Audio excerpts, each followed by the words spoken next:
마태복음 5장 1절에서 12절 말씀입니다. 신약 성경 제5면입니다. 큐틴 교재는 58면, 마태복음 5장 1절에서 12절 말씀. 오늘부터 3일간 교역자 수련회가 새벽기도 후에서 시작이 돼서 속초에 3일간 다녀오고 또 저는 성교부 수련회 목요일까지 이어져서 목요일 새벽은 제가 쉬고 오늘 새벽기도에 나왔습니다. 그렇게 아시고요. 네. 자, 마태복음 5장 1절에서 12절 함께 봉독합니다. 예수께서 무리를 보시고 산에 올라가 앉으시니 제자들이 나온지라. 입을 열어 가르쳐 이르시되 심령이 가난한 자는 복이 있나니 천국이 그들의 것이며 애통하는 자는 복이 있나니 그들이 위로를 받을 것이며 온유한 자는 복이 있나니 그들이 땅을 기업으로 받을 것이며 의에 줄이고 목마른 자는 복이 있나니 그들이 배부를 것이며 긍휼히 여기는 자는 복이 있나니 그들이 긍휼히 여김을 받을 것이며 마음이 청결한 자는 복이 있나니 그들이 하나님을 볼 것이며 화평하게 하는 자는 복이 있나니 그들이 하나님의 아들이라 일컬음을 받을 것이며 의를 위하여 박해를 받은 자는 복이 있나니 천국이 그들의 것임이라. 나로 말미암아 너희를 욕하고 박해하고 거짓으로 너희를 거슬러 모든 악한 말을 할 때에는 너희에게 복이 있나니 기뻐하고 즐거워하라. 하늘에서 너희 상이 큼이라. 너희 전에 있던 선지자들도 이같이 박해하였느니라. 아멘. 아멘. 오늘 읽은 본문에는 복이라는 단어가 참 많이 등장하고 있습니다. 큐티인 제목에도 복받는 비결이라는 제목이 적혀 있는데 동서양을 막론하고 사람은 남녀노소 누구나 다 복받기를 원하고 행복해지기를 원합니다. 중국 사람들 보면 정말 얼마나 복을 받기를 원하는지 좋아하는지 몰라요. 중국 식당에는 이 복자 글자를 거꾸로 천장에 매달아 놓은 것도 가서 볼 수 있고, 왜 복을 거꾸로 매달아 놨느냐? 복이 위에서 쏟아져 가지고 자기 가게에 넘쳐나기를 바라는 마음에서 이 복자를 거꾸로 매달아 놨다. 그런 얘기도 합니다. 중국 사람들은 새해가 되면은 선물을 하는데 과일 선물하는 과일이 오렌지입니다. 오렌지를 선물하는 이유는 돈을 상징하는 황금색하고 비슷하기 때문에. 그래서 중국 식당에 가면 붉은색과 황금색이 가득 차 있는데 그 이유도 붉은색은 귀신을 쫓고 황금색은 재물을 가져다 준다는 의미에서 그렇게 장식을 하고 있답니다. 중국 사람 못지않게 우리 한국 사람들도 복 받기를 원하죠. 그래서 우리는 새해 인사가 복 많이 받으세요. 두 가지 좀 더 첨가했죠. 복 많이 누리세요. 복 많이 전하세요. 우리는 거기까지 가야 됩니다. 한번 따라해 보실래요? 복 많이 누리세요. 복 많이 받으세요. 복 많이 전하세요. 거기까지 가야 될 것 같아요. 그게 바로 형통이죠. 복을 유통하는 자. 그래서 우린 길거리에 지나가는 사람들에게도 당장 당신이 원하는 게 뭡니까? 라고 묻는다면 대부분 행복이라고 얘기할 것입니다. 틀림없이 모든 사람이 추구하는 목표인데, 그러나 많은 사람들이 행복을 원하지만은 실상 행복하게 사는 것은 아니에요. 겉으로 보기에는 행복한 것 같은데 불행한 사람이 있고, 겉으로 보기에 불행하게 어렵게 살아가는 것 같은데 행복한 사람도 있어요. 영국의 황태자비였던 다이애나 왕비는 세상을 떠났지만은 20살에 영국의 찰스 황태자와 결혼을 해서 전 세계 주목을 받았었어요. 어떤 점쟁이는 그녀에 대해서 120세까지 살 것이라고, 행복하게 살 거라고 점을 쳤답니다. 그런데 교통사고로 요절했잖아요. 이들은 부와 인기를 한 몸에 얻었지만은 결코 행복을 주지 못했어요. 행복이 도대체 어디 있는 것일까? 어느 시인의 말처럼 저 산 너머 먼 곳에 행복이 있다기에 찾아갔다가 눈물만 흘리고 돌아왔다네.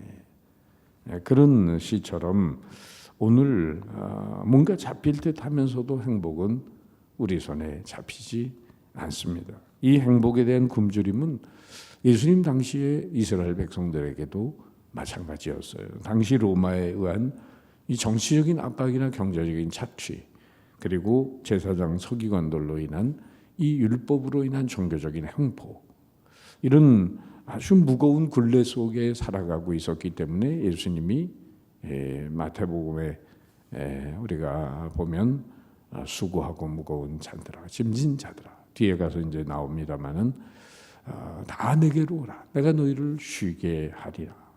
이 자이든 타이든 수고하고 무거운 짐을 진 인생들에게 주님은 진정한 평안을 주시기 위해서 쉼을 주기에 오셨다고 말씀하셨죠.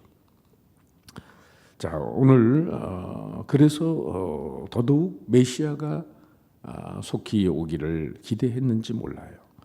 갈릴리에 메시아가 왔다는 소문은 삽시간에 팔레스타인에 퍼져가는데, 왜냐하면 바로 앞에 5장이지만은 4장에 끝에 보면은 4장 23절 이하에 예수님은 갈릴리를 두루 다니시면서 천국 복음을 전파하시고 각색 병든 자들을 고쳐주셨습니다. 그리고 4장 끝에 있는 25절 말씀해 보세요. 거기 보면 갈릴리와 데가볼리와 예루살렘과 유대와 요단강 건너편에서 수많은 무리가 따르니라.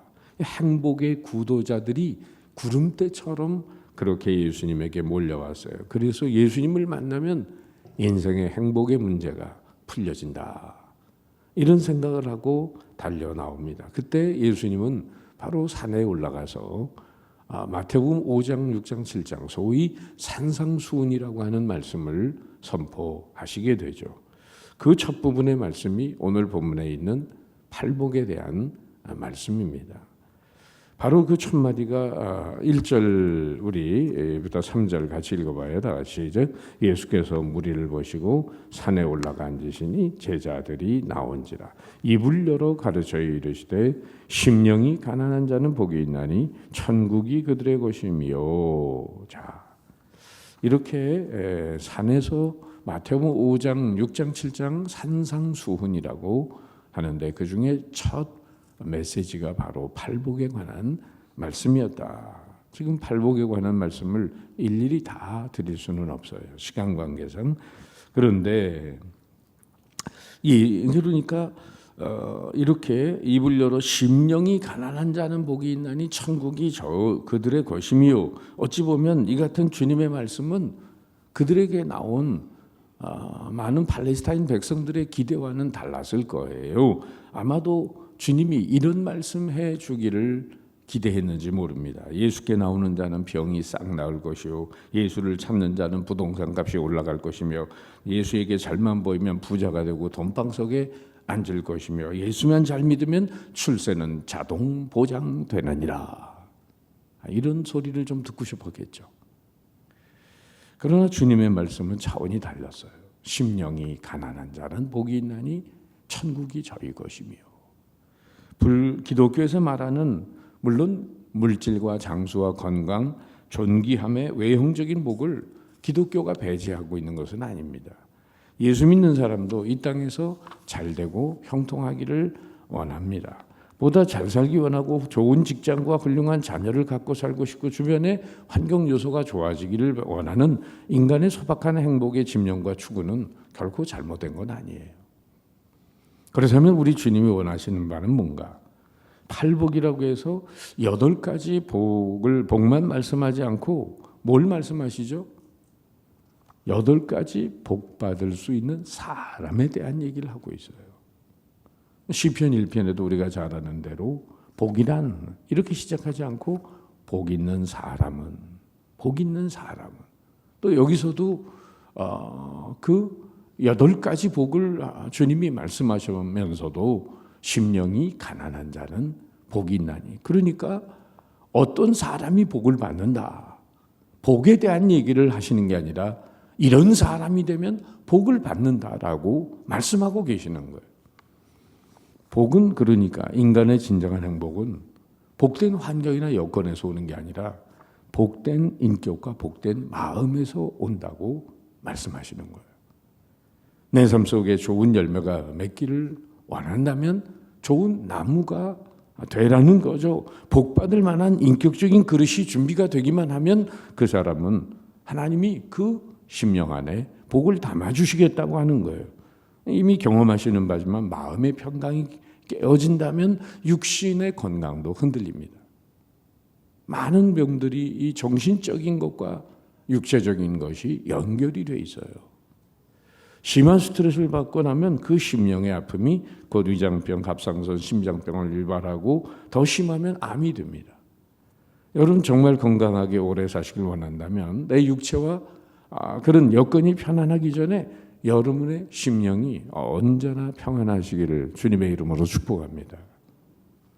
고대 설화 중에 한 토막 이야기가 있어 행복은 찾는 자만이 누릴 수 있도록 은밀한 곳에 숨겨두라는 창조주의 명령을 받은 천사들이 모여서 긴급 회의를 했죠. 바다 깊은 곳에 두자는 주장도 있었고 높은 산 꼭대기에 행복을 두자는 의견도 나왔고 교활하고 야망 있는 인간이 그 정도로 쉽게 찾을 것이라는 의견이 나와서 무산됐어요. 한 천사가 제 이야기를 행복을 인간의 마음 안에 두십시다. 그렇게 되면 인간은 자기 욕심 때문에 그 마음을 잘 볼 수 없을 것이라는 거였어요. 이 안은 만장일치로 통과가 되고 이때부터 행복은 인간의 깊은 마음속에 자리 잡게 되었다는 그런 전설 같은 설화, 고대 설화의 이야기가 있어요. 사실 행복이란 누가 더 마음의 기쁨이 넘치는 삶을 사는가에 있는 것이지 누가 많이 가졌느냐, 누가 많이 배웠느냐, 누가 세도를 부리고냐 하면 사느냐는 사실은 별개의 문제다 그 말이에요.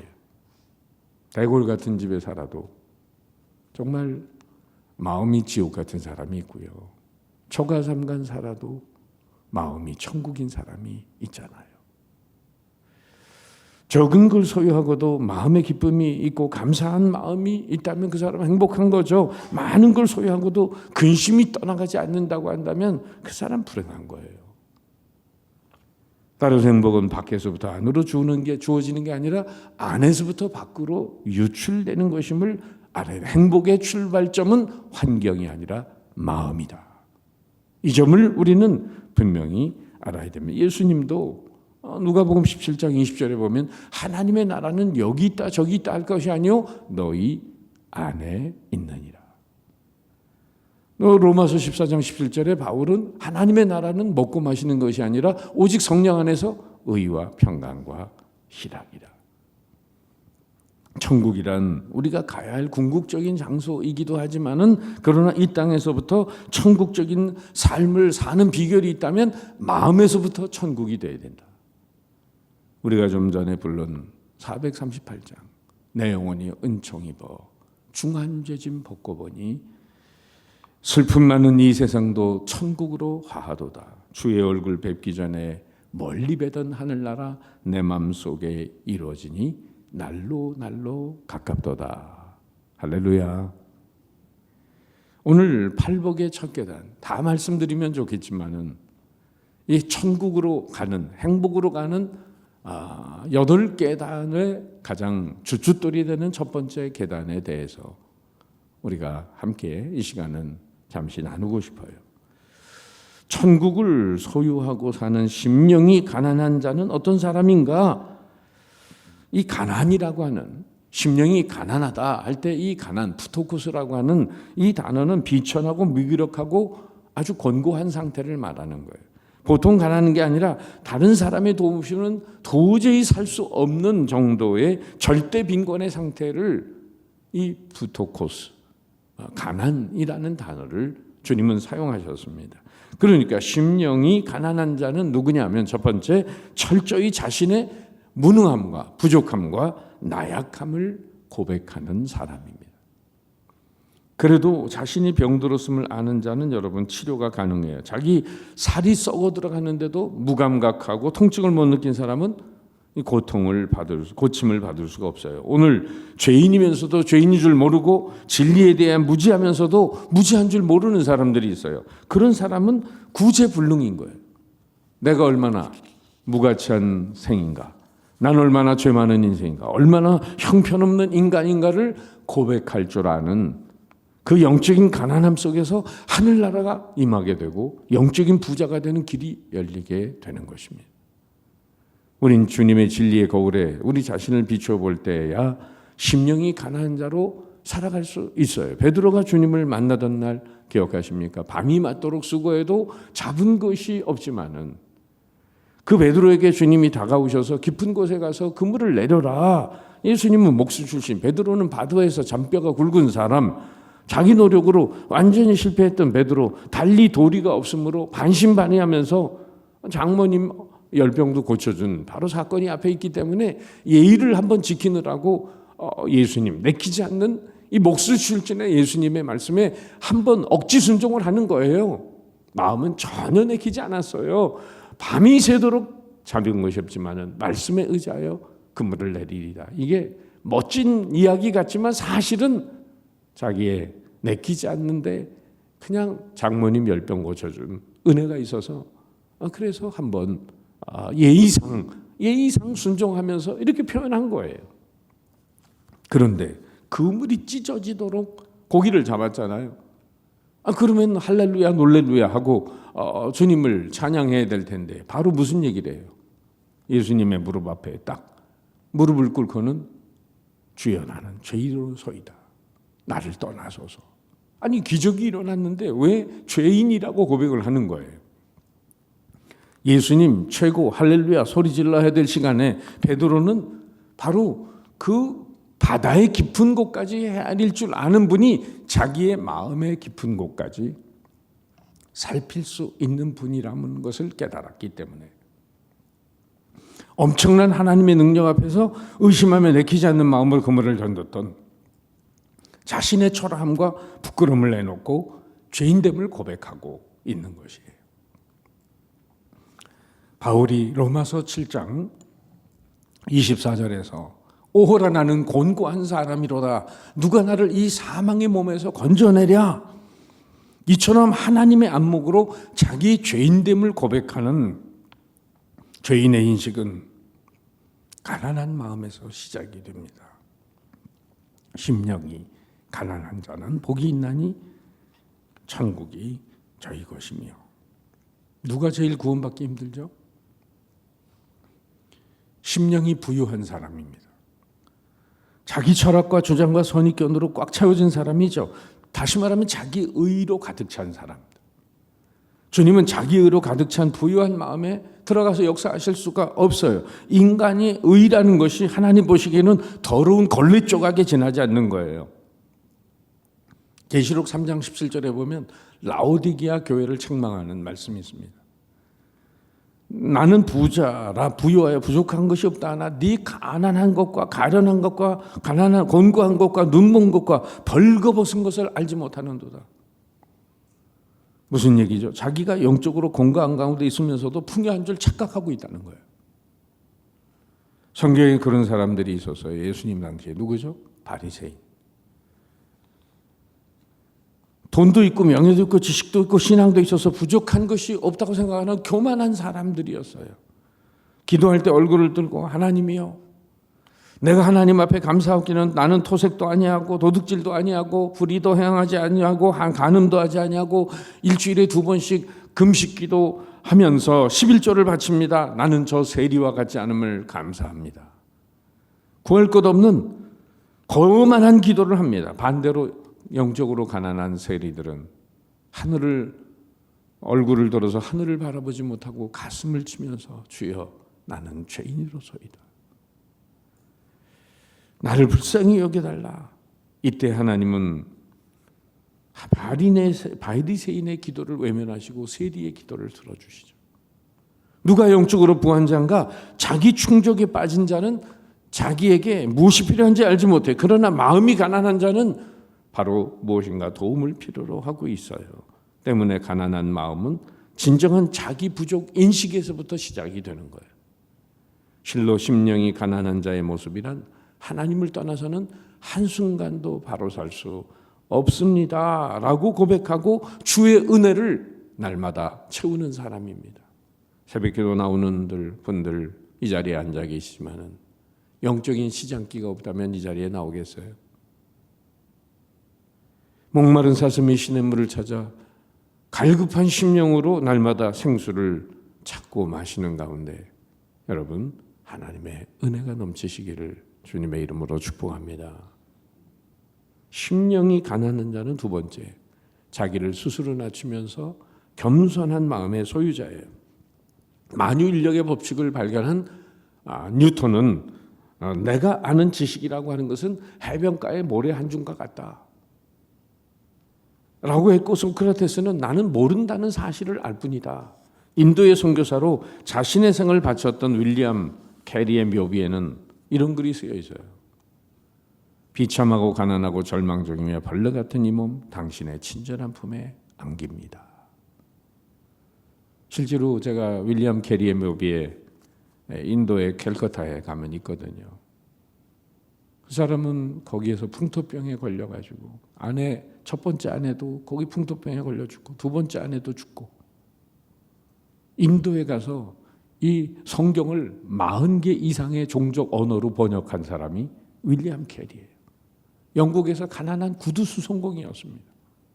이 사람이 가서 인도에 가서 40개 종족 이상의 언어로 성경을 번역한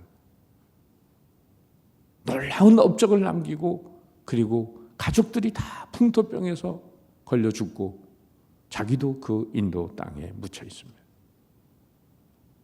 참 그 무덤 앞에서 한참 깊은 생각에 잠기게 돼요. 생전에 그는 이런 말을 했습니다. 만일 하나님이 나 같은 사람도 쓰실 수 있다면 그분은 어떤 사람도 쓰실 수 있다. 장로교 시조라고 할 수 있는 요한 칼빈은 임종하면서 자기 무덤에 비석을 세우지 말아달라고 감추어달라고 했습니다. 그래서 칼빈의 무덤이 어디 있는지 지금도 몰라요. 그 종교 개혁자인 칼빈의 무덤은. 죽은 후에라도 자신이 높아질까 봐 철저히 자신을 낮추고자 했던 가난한 심령의 그릇을 가진 칼빈의 심령을 들여다보세요. 가만히 생각해 볼 때 위대한 인생을 살고 간 사람들에게 교훈을 안겨준 사람들은 한결같이 겸손한 심령의 그릇이었습니다. 참 청년 때 제가 열심히 청년 회장하면서 일하는데 60이 넘은 장로님이 저한테 교회에서 보기만 하면 그냥 허리를 90도로 숙여서 저한테 인사를 하시는데, 제가 그분 허리를 세워드리느라고 장로님 왜 이러세요? 이 젊은 사람한테 왜 이러세요? 장로님 하시는 말씀, 자네 같은 청년이 우리 교회에 있어서 우리 교회가 소망이 있다고 생각하니 내가 너무 고마워서 그래. 정말 익은 벼는 고개를 숙인다고요. 교회의 중직자들이 청년들한테, 주님을 위해서 열심히 수고하는 청년들한테 허리 좀 숙여보세요. 다음 주에 바자에 열심히 좀 도와주세요. 허리 숙이는 마음으로.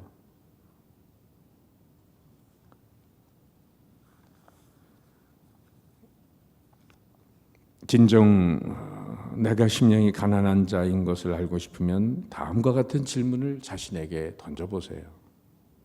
나는 다른 사람의 성공을 기뻐하십니까? 나는 다른 사람의 실패하는 걸 보고 정말 마음 아파하십니까? 나아가서 내 생각을 포기하고 하나님의 뜻대로 순종하고 살려는 그런 마음이 있습니까? 나의 나됨이 전적으로 하나님의 은혜로 된 것을 고백하십니까? 다윗은 정말 사울이 다윗을 불러서 자기 맏딸을 주겠다고 할 때 뭐라고 그러냐면은 대답이 재미있어요. 사무엘상 18장 18절에 보면 다윗이 사울에게 이르되 내가 누구며 이스라엘 중에 내 친속이나 내 아버지의 집이 무엇이기에 내가 왕의 사위가 되리까. 그리고 또 이스라엘의 왕이 돼서 하나님 앞에 나가서 이런 고백을 사무엘하 7장 18절에 하죠. 다윗 왕이 여호와 앞에 들어가 앉아서 이르되 주 여호와여 나는 누구오며 내 집은 무엇이기에 나를 여기까지 이르게 하셨나이까. 한낱 양치는 목동에 불과했던 그런 2세 8번째 아들, 그런 초라한 목자 들판에서 양이나 치는 그런 목자가 어떻게 이스라엘의 왕이 될 수 있느냐고 겸손한 고백을 합니다. 여러분, 잠언 22장 4절에 제가 좋아하는 규절이 하나 있어요. 겸손과 여호와를 경외함의 보상은 재물과 생명과 영광이니라. 재물, 생명, 영광 다 가지길 원하면 겸손하십시오. 겸손과 여호와를 경외함의 보상은 재물과 영광과 생명이니라. 심령이 가난한 자 하나만 더 생각하면 전적으로 하나님을 의지하는 믿음의 사람을 말합니다. 어린아이는 부모 없이 살 수 없는 존재예요. 부모를 절대 신뢰하는 어린아이의 생명은 곧 부모의 생명이에요. 마찬가지로 우리가 부모를 절대로 의지하는 어린아이처럼 하나님을 그렇게 의지하고 산다면 하나님은 우리의 삶 전체를 책임져 주십니다. 에스더가 죽으면 죽으리라 하고 하나님께 자기의 생명을, 인생을 맡기고 죽음을 무릅쓰고 결단하고 아하수에로 왕 앞에 나갔던 것처럼 하나님을 의지하고 하나님의 손길을 붙들고 무엇이든지 전진하는 거죠. 잠언 16장 3절에 너의 행사를 여호와께 맡겨라. 그리하면 너의 경영하는 것이 이루어지리라. 여러분, 스위스의 법률가이자 정치가인 칼 힐티라는 사람은 행복에 대해서 한마디로 이렇게 정의를 했어요. 인생 최대의 행복은 하나님을 가까이 하는 것이다. 인생 최대의 행복은 하나님 가까이에 있는 것이다. 그렇습니다. 예수님 믿어도 예수님과 멀어지면 불행해지고 예수님과 더 가까워지면 행복해집니다. 믿습니까? 누군가 예수님이 말씀하신 산상수훈의 출발점인 팔복, 그것은 산사나이들이 축복의 산 정상을 등정하기 위해 산을 오르며 여기저기에 치는 8개의 베이스 캠프와 같다라고 했습니다. 심령이 가난한 자, 애통한 자, 온유한 자, 의에 줄이고 목마른 자, 궁일이 여기는 자, 마음이 청결한 자, 화평하게 하는 자, 의를 위해 박해를 받는 자. 그런데 오늘 저는 여러분과 가장 이 8계단의 첫 번째 계단인 심령이 가난한 자에 대해서 대표적으로 나누었습니다. 이 가난한 마음은 축복의 산으로, 정상으로 올라가는 첫 번째 베이스 캠프며 으뜸 가는 행복의 주춧돌입니다. 심령이 가난한 자는 복이 있나니 천국이 저희 것입니다. 이 계단을 거치지 않고 누구도 축복의 정상에 이를 수 없습니다. 높은 건물을 지으려면 63빌딩 지을 때 가봤는데 20층 깊이로 파더라고요. 높은 건물을 지으려면 기초가 깊이 파내려가는 것처럼 철저히 낮아진 심령의 기초 위에 하나님의 축복은 세워질 것입니다. 자기 부족의 인식, 겸손한 마음, 철저히 하나님만 의지하는 이 심령이 가난한 자, 끝까지 가난한 자가 돼서 여러분 천국을 소유하고 천국을 전하며 사는 여러분들 되시기를 축복합니다.